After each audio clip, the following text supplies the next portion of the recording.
9 News at 5 a.m. starts right now.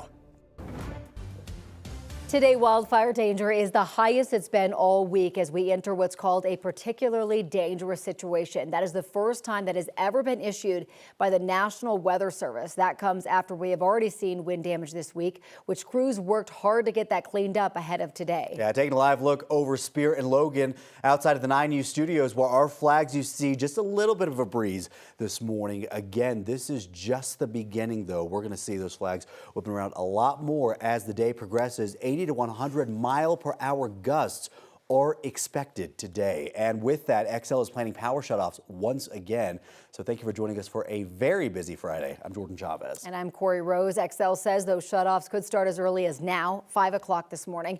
This is a look at Xcel's power outage map. Right now, there are about 10,000 people without power. Xcel says the planned outages will affect at least 67,000 customers in Boulder, Clear Creek, Gilpin, Jefferson, Larimer, and Weld counties.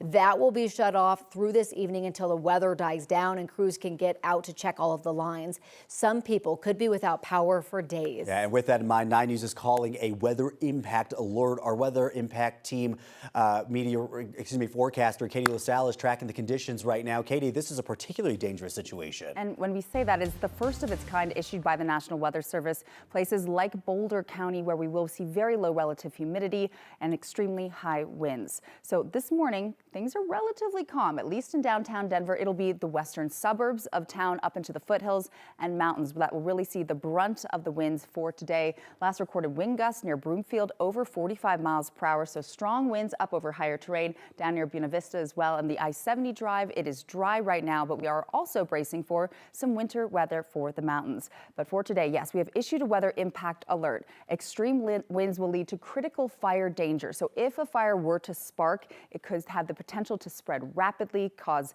damage, and also the potential life-threatening situations that we have seen before. So here across Colorado is not the I-25 corridor, but just west into places like Longmont, Fort Collins, and then into the mountains where we have a high wind warning in place lasting until 8 o'clock tonight. Wind gusts anywhere between 85 to even 100 miles per hour. If you're here on Wednesday, you felt it. It gets scary at times, extremely damaging potentially to trees, down power lines as well. And we have some planned power outages we'll tell you about more in depth. Greatest concern off to the west of Boulder up near Netherland. Relative humidity could get as low as 8%. Now, we'll talk more about the wind gust forecast. The Denver metro area not really going to be seeing the type of wind that we saw on Wednesday night, but still quite breezy later on this evening. Winds will be as strong as what we saw midweek, but it will be longer lasting. We'll talk more about when things are set to calm back down, and we'll see that humidity rise and talk more about those snow totals. But the power shutoffs, they really are meant to keep people safe, but we know they're extremely tough on businesses and a big inconvenience, especially just days before Christmas. So our 9 News reporter Brianna Fernandez is joining us live this morning with how they are scrambling to save what they can, those businesses. Brianna. Hey, good morning, Katie. Yeah, those power disruptions that happened on Wednesday well into Thursday and then possibly again later today. Now, each day that businesses aren't open, they're not making money. So it's truly heartbreaking for them. Right now, they are telling us that they don't know what's coming next. They don't know if the power will actually go out, when it could happen, or how long it might last. Even a short outage could mean lost sales, spoiled food, and canceled reservations during one of the busiest weeks of the year. We spoke to the owners of Turner's Pit Barbecue in Berthoud. They've only been open for about a year and already lost power earlier this week. Their walk-in freezer isn't connected to a generator, so another power outage today could mean throwing out food and then losing business on top of all that. The owners tells us that they slept overnight inside the restaurant earlier this week just to keep an eye on their generators. I can't stand to lose anything. I mean, we're a year in a business. We're so new. We just celebrated our 1 year anniversary. Every dime counts, every dime. And not only just losing business, but we are now losing food. We are losing like thousands of dollars. Yeah, for now, all that business owners can do is, of course, wait and then brace for disruptions at the worst possible times. For now, I'm live here in Denver. Brianna Fernandez for 9 News. I want to send things over to our 9 News traffic anchor, Erica Lopez. Hey, Erica. Thank you so much. We appreciate your reporting this morning. 5:04. Let's talk about your traffic impact commute. Right now, we are relatively quiet on our roads. Katie did mention some of that high wind. We're getting a warning of that along I-70, making your way from Georgetown up west into the high country this morning. So that's something you want to be aware of. But the Denver metro area, at least starting out relatively quiet on the drive, like we can see out here for your Friday morning. I-25 20th Street, no issues to report. 270 and Vasquez, same story. Quick check of our map to show you what we have going on out here. Lots and lots of green making your way on all of our main interstates, so really no big complaints. If you are catching an early flight out at the airport, as far as the roads are concerned, making your way out there, I-70 is clear, Pena, Tower, 470, 225, even no issues, just a whole lot of green. And then again, your drive along I-70 in both directions, really quick out here. E-470 to 76, green light, 13-minute travel time. Erica, thank you. Several schools are again today closed because of the planned shutoffs. The Boulder Valley School District was closed yesterday after many of its schools lost power Wednesday. And then this one, Fairview High School, had some wind damage as well, as you can see.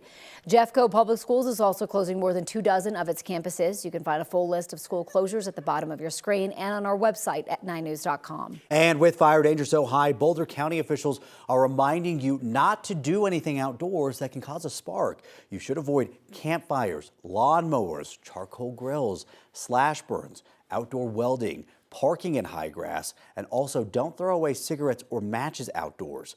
Open burning is already banned anywhere in Boulder County. We're keeping a close eye on this next round of extremely windy conditions, and we'll keep you up to date with the latest on air and online. You can also download the 9 News app for free in the Apple and Google Play stores. Right now, 2 intersections in Arapahoe County are closed because of a water main break. Northbound South Peoria Street is closed at East Broncos Parkway, and eastbound Easter Avenue is closed at South Peoria Street. The Arapahoe Sheriff's Office posted these videos on the water on the roads. And southbound Peoria Street is going to stay closed until crews can make sure that the road is safe. Drivers will have to take an alternate route until it opens back up. Federal prosecutors are tying a jewelry store robbery in Denver to what they're calling an international criminal operation. They're accusing 2 men of leading the Venezuelan gang TDA and directing crimes in Colorado without ever setting foot in the state. The legal tool prosecutors are using here is called a RICO charge, and it lets them connect multiple crimes to one case. In this case, they allege 2 TDA leaders ordered multiple violent crimes in Denver while operating outside the U.S. The U.S. Attorney for the District of Colorado reviewed the details of that case again, where employees were beaten at gunpoint and $4 million worth of jewelry was stolen. He says they indicted the guys at the top. This robbery was carried out at the behest of Tren de Aragua leaders, specifically the 2 individuals who we have now charged in this case. Brawins Dominique Suarez Villegas, aka Chino San Vicente, and Giovanni Vicente Mosquera Serrano. The new federal indictment alleges those 2 men oversaw TDA operations, approved the jewelry store heist, and ordered the money to be moved and laundered to benefit their gang. Prosecutors say the jewelry store heist and a case of kidnapping and torture months later were part of a broader pattern of violent crimes the men directed from outside the states. Police Chief Ron Thomas says they aren't aware of any criminal activity involving TDA members currently in Denver. Prosecutors didn't give too much information about how they found these men. They say Suarez Villegas is already in custody in Colombia and faces extradition to Colorado. The other, Mosquera Serrano, is now on FBA's top 10 most wanted list with a $5 million reward for information leading to his arrest. They don't believe he is in the U.S. Senators are heading home for the holidays without approving a spending package to prevent a partial government shutdown in late January. Colorado's Democratic Senators John Hickenlooper and Michael Bennet held up their departure to fight to keep NCAR open here in Colorado. The Trump administration announced this week that it is working to dismantle the National Center for Atmospheric Research in Boulder.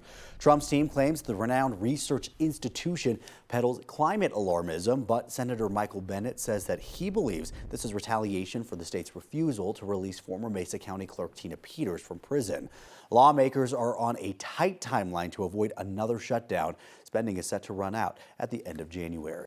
After the Brown University shooting, Homeland Security Secretary Kristi Noem ordered a pause in the diversity visa lottery program for immigrants. This comes after Claudio Valente was found dead late last night. The 48-year-old is suspected of carrying out last weekend's shooting that killed 2 people. He is also suspected of killing an MIT physics professor on Monday. Valente entered the U.S. through the diversity lottery visa program from Portugal in 2017. He was granted a green card. That program is meant to encourage immigration from countries that have low rates of it. Noem says President Trump directed her to pause the program. She called it, quote, disastrous. A memorial is growing at the site of Sunday's terror attack in Sydney, Australia. People left flowers and hung Israel's flag along Bondi Beach. Police say that 2 gunmen, a father and his son, opened fire on a crowd that gathered at the beach to mark the first day of Hanukkah. 15 people died, dozens more were hurt. Police shot and killed the father and critically wounded his son. Authorities have described what happened as a terror attack that targeted the Jewish people. Along with the growing memorial, a massive paddle out was organized at the beach to honor the victims and show solidarity for the Jewish community during Hanukkah. It was magic just to see the community back together. What do you reckon, mate? Yeah, it was amazing. Amazing. I think the crowd exceeded expectations, but that's what it's all about, right? It's pretty cool to see Bondi back open, everyone getting back together. We're coming back. We're coming back.